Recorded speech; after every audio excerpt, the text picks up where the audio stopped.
comfort, companionship, love, affection. These are all things you're seeking. I know a whole lot of people have raised human emotions to heavens. If you say love, they say divine love. If you say joy, they say divine joy. If you say bliss, they say divine bliss. You don't need any God's help to be joyful, loving, peaceful.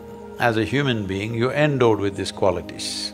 So all those who deprived themselves of that, they either seek God or they settle for a dog. Because they want unconditional love, this is a demand. Because the nature of love is such that it's like a flower, if you don't watch it for 2 minutes, it'll fall. It'll wither and fall right there.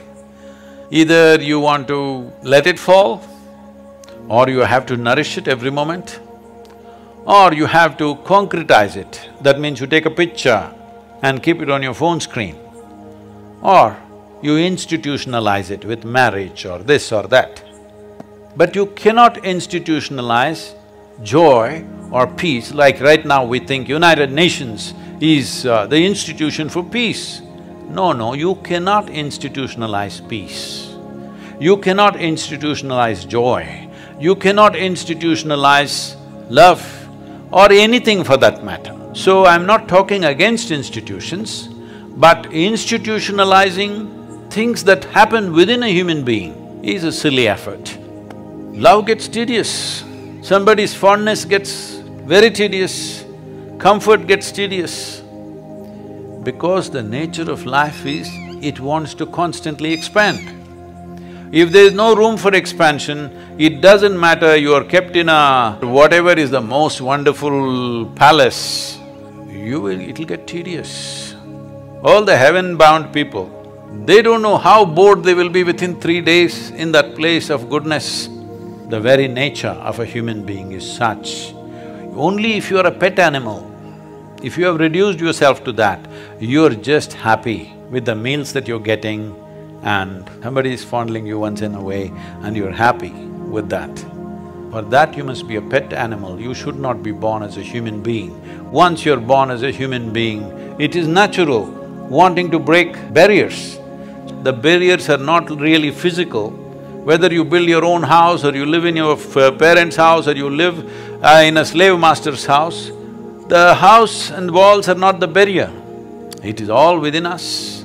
Before you realize that, or how soon you realize that, will lead to either transformation or frustration. See, do not separate seekers and non-seekers. Everybody is a seeker. Some quickly compromise, some endure. There is nobody who is not a seeker. Some seek and forage within their own limitations, some seek in a safe manner, some seek dangerously. But there is nobody who is not a seeker, everybody is a seeker. It may not be a period for everybody, it may be just momentary for a whole lot of people. In the jungles, when some of my friends came with me, in the forest, not even deep inside, just in the borders of the forest, somewhere they go here, there and they get lost. They're just few meters away somewhere and they can't see us. Bah! They start crying. Grown-up boys. I've been lost in the forest for days and weeks, don't know where the hell I'm going. I know if I keep walking some road, something will come. Because I know how wide Western Ghats are. At the most 150, 200 kilometers if I walk, I will come to the coast or to some city. But in the meantime, you should see how people behave. Because for them, nothing big needs to happen. Smallest things, if they lose their wallet,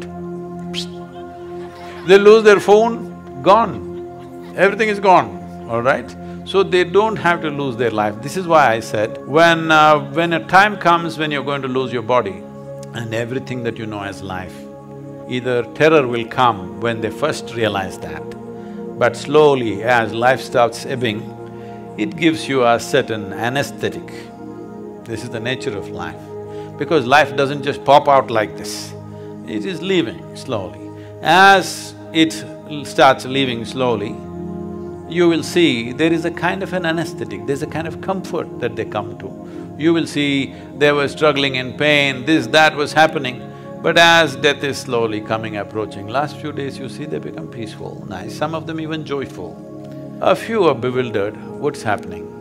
because they never thought this will happen to them. So, being lost is not about a certain situation, it is the nature of life. You have been given the intelligence to find out what is the nature of life. If you did not have the intelligence, if you were like any other creature, none of them have those problems. They're never lost, they're all fine. Physically, they may be lost in the terrain sometimes, but otherwise they're just fine. They never feel lost. This is the greatest privilege that human being has. You can be lost. Just believe me, if you cannot be lost, obviously you're chained, isn't it? See, these days I've seen, especially in United States, people are taking their children with a… what do you call this, like a dog leash. There is a thing where you can shorten the leash or lengthen the leash according to the traffic and whatever else is happening. A child is running, it's on a leash. Maybe it's a practical solution, I'm not commenting about that. But one who is on the leash or a chain cannot be lost, isn't it? You need to understand, being lost is a great privilege because you are not on a chain.